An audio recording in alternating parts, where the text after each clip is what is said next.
Canada को खालिस्तान के लिए प्यार दिखाना पड़ा भारी।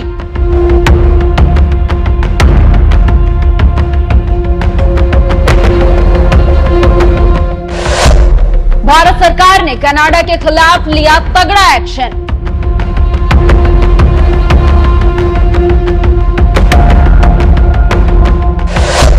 कनाडाई डिप्लोमेट को भारत छोड़ने का दे दिया आदेश।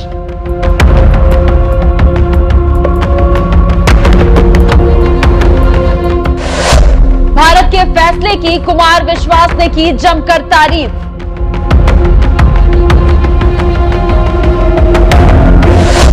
ट्रूडो ने मोदी से लिया पंगा, अब क्या होगा हाल।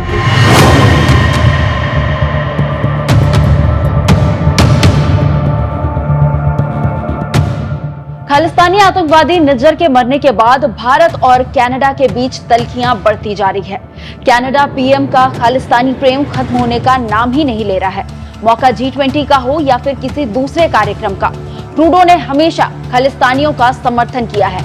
इसके पीछे की क्या वजह है, चलिए जानते हैं। साल 2019 में कनाडा में चुनाव जीतने के बाद भी ट्रूडो सरकार नहीं बना सकते थे। उनकी पार्टी को 157 सीटें मिली थी। सरकार बनाने के लिए 170 सीटों की जरूरत। ट्रूडो को एनडीपी का मिला समर्थन, जिसे खालिस्तान समर्थक जगमीत सिंह लीड करते हैं। तो क्या यही वजह है कि ट्रूडो खालिस्तानियों के साथ कदम से कदम मिला रहे हैं, उनकी खालिस्तानी मूवमेंट को सपोर्ट कर रहे हैं?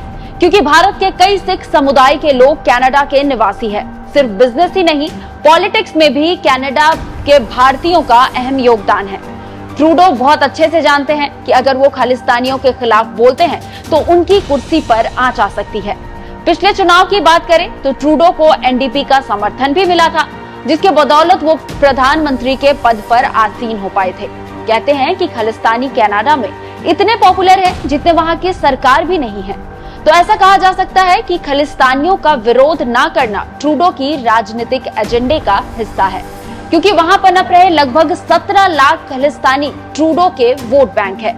यही वजह है कि खालिस्तानी टाइगर फोर्स के प्रमुख हरदीप सिंह निज्जर की कनाडा में गोली मारकर हत्या की गई। तो अब उस मुद्दे के बहाने कनाडाई पीएम ट्रूडो भारत सरकार पर आरोप लगाते हुए कह रहे हैं कि सिख नेता हरदीप सिंह निज्जर की हत्या के पीछे भारत सरकार हो सकती है। उनके इस आरोप के बाद से जहां ओटावा और नई दिल्ली के संबंधों में खटास बढ़ती नजर आ रही है, वहीं दूसरी तरफ भारत सरकार ने इस आरोप को सिरे से खारिज कर दिया है। इस सब के बीच कवि कुमार विश्वास ने भी खालिस्तान समर्थक कनाडा को लताड़ते हुए एक ट्वीट किया है। उन्होंने कहा है कि भारत का दुश्मन चाहे 7 समंदर पार कहीं भी छुप कर बैठा या किसी आतंकवाद समर्थक देश का आश्रय पाए, उसका हिसाब तो किया ही जाएगा। भारत की इस नीति पर कोई वोटों का लालची नेता अपने देश में छाती कूटे या उन आतंकवादियों का कोई भी आत्ममुग्ध बौना समर्थक भारत में रहकर शोक मनाए, भारत को कोई फर्क नहीं पड़ता। एक तरफ जहां कुमार विश्वास जैसे दिग्गज कवि ने कनाडाई पीएम को लताड़ लगाई, तो वहीं दूसरी तरफ मोदी सरकार ने भी इस मुद्दे पर अब कड़ा रुख अपनाया है और कनाडा के एक डिप्लोमेट को अगले 5 दिनों में भारत से जाने का आदेश दे दिया है।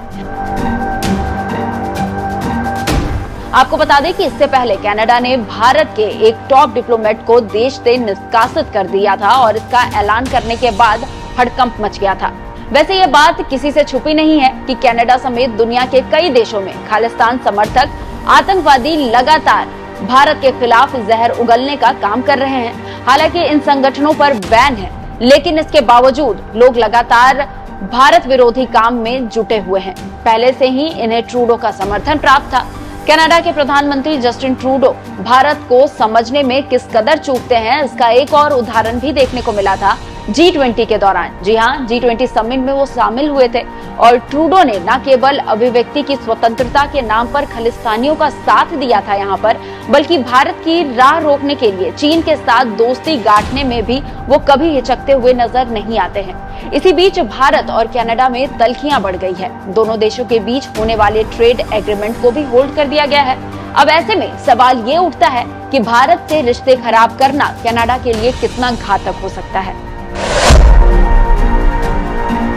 आपको ये जानकारी कैसी लगी हमें कमेंट बॉक्स में कमेंट कर जरूर बताएं और ऐसी ही खबरों से अपडेटेड रहने के लिए हमारे चैनल को सब्सक्राइब करना ना भूलें। नमस्कार।